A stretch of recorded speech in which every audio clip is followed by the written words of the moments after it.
Good evening all and welcome to another video on All How the Ale. It's Saturday night, which means it's craft beer night. And the beer we're going for tonight is an IPA from Dark Element Brew Co. It's this one. It is Killswitch IPA. And Killswitch IPA, apart from having a seriously cool name, has also got seriously cool artwork. If you're in any way familiar with Warhammer 40,000, you'll know that looks somewhat like an interrogator chaplain from the Dark Angels chapter. It weighs in at 7.2% ABV, and it tells us about the hops on this one and not much more. It's got Eclipse, Strata and Mosaic. We all know I love Mosaic.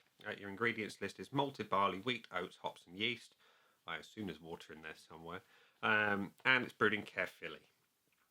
And yeah, may contain sediment, store cold, drink fresh. And that's exactly what I'm going to do. I always store it cold, so we're going to drink it fresh. So let's get it out into a glass and see what we think. We're going to pour into my teku, and the pour is nice and hazy, lovely orangey colour, and a glorious white head. So we have, that's almost chicken soup, chicken stock even, not chicken soup. Like I say, glorious tight white head. That's your beer in a glass, up close and personal. Let's have a whiff.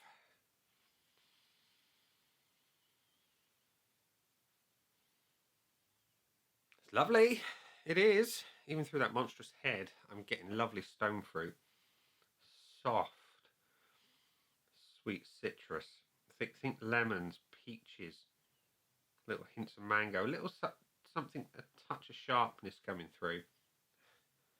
Not any dankness though. It's all sweet and juicy. Bit of mandarin.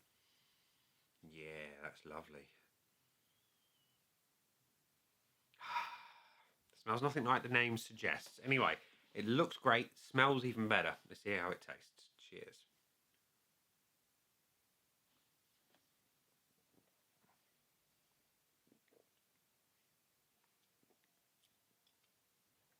It's mighty fine. It's mighty fine indeed.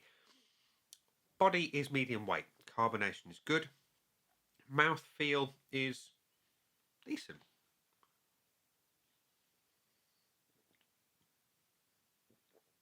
And that flavour. The nose is dominated by the stone fruit and the soft, subtle lemon. The flavour is dominated by mandarin. And it's tasty. It's very, very tasty. It's well hopped, not massively so. There's a subtle hint of burn. A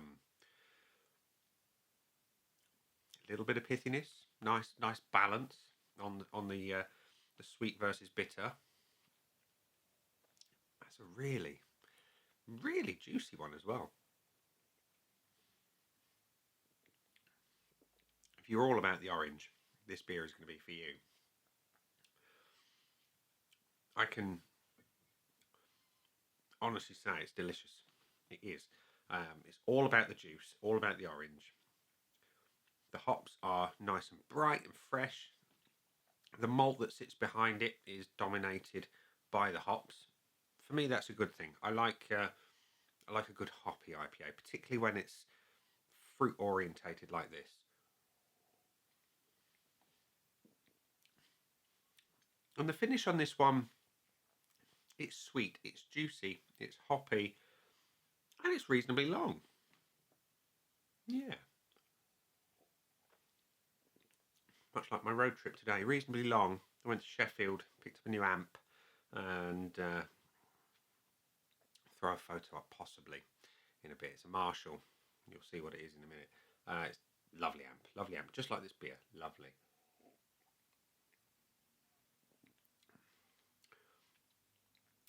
I like it a lot. So, scoreboard of joy time. It's currently void of anything, as you can see right there. Let's fill it in so it's got some meaning. Red pen of judgment at the ready, and we're going to top off the glass so we can see what we think. Like I said, beautiful colour, nice hazy orange, a lovely consistent tight white head. And I was going a bit risky there. Look at that again. Isn't that beautiful? It is absolutely glorious to look at, and there's no reason to give it anything less than a full point. And the aroma is fruity. It's fruity, it's sweet, it's inviting, it's slightly tropical. But like I say, it's all about the lemon, the peaches, and behind it, the mandarin.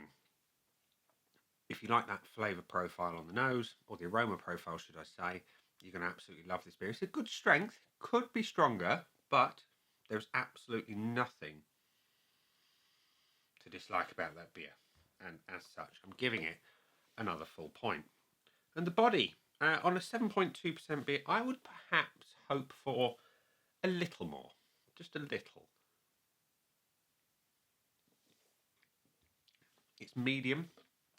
Carbonation is good. It's got a little dryness to it.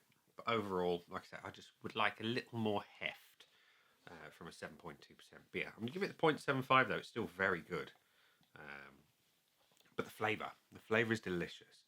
It's dominated by the mandarin, which I love. And I would love to see this done into a West Coast style. Just sticky this one up, add a butt ton of resin flavour, and it'll be superb as well as a sister beer to this one. But this one, nevertheless, mandarin, peach, soft lemon, hoppy, subtle bitterness. It's very well balanced. It's getting a full point. And the same on the finish, I'm going to be honest. It is a very good finish.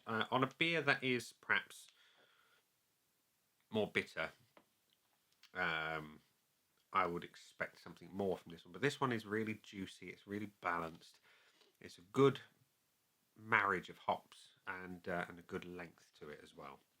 That's what she said. Anyway, 4.75 out of 5 from me. So it can't have the full bonus. But would I buy it again? Yes, I would. Absolutely, I would. It's a tasty, tasty beer. And certainly one for when I want something a little bit sweeter, more like a dessert beer. Yeah, 100% buy that again. Would I buy it? Would I buy it because it's value for money? Yes, £5.50. It's a good beer. It's a very good beer. And as always, like I say, House of Trembling Man is £5.50 for a can of decent, tasty beer. Is nothing to be sniffed at. So yeah, Killswitch IPA, 4.75 out of 5 with 2 bonus points for good measure. So there we go. If you like your beer named after some decent metal bands, like Killswitch, Engage, and you like the artwork to be somewhat dark angel-y, then this beer is something for you, particularly if you like them orange flavoured. Yeah, I do. So I'm going to go and enjoy the rest of this beer and wind up the marshal somewhat and annoy the neighbours. And we'll leave it there and say, that's been the beer even. I've been me. Those down there are the buttons. You know exactly what to do with them by now. You've got your like, comment, dislike, and subscribe. Choose any combination of them as you wish. And I'll see you again soon for another one. Bye for now.